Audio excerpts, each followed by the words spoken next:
So itemizable deductions, you add up your itemized category deductions into one bucket. And if that bucket outweighs the standard deduction, around $15,000, then you will itemize. Okay. So what are those four categories that go in the itemized bucket?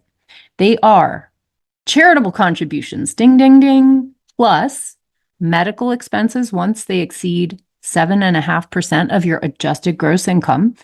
AGI, adjusted gross income, is a number you can find right on the front page of your tax return. Mortgage interest and state and local taxes capped at $10,000. Okay.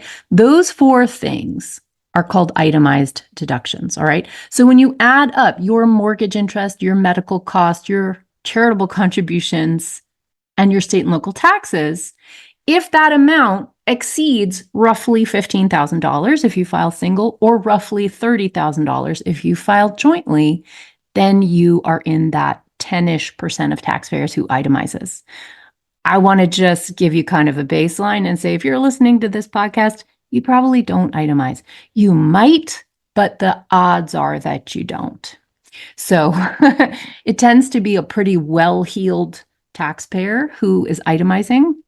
It tends to be someone who is a homeowner who has mortgage interest, or somebody who has massive medical expenses. So if you have a medical disaster this year, this might be a year that you do itemize.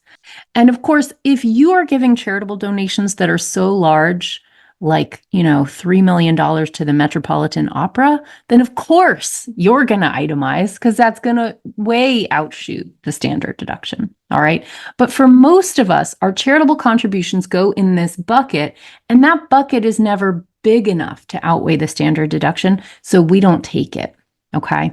So in general, when you make a donation to a nonprofit, it's lovely. You get karma. I'm absolutely encouraging you to put your money where your mouth is and make charitable contributions. But I want you to understand that in general, for most of you, you're not getting a tax deduction.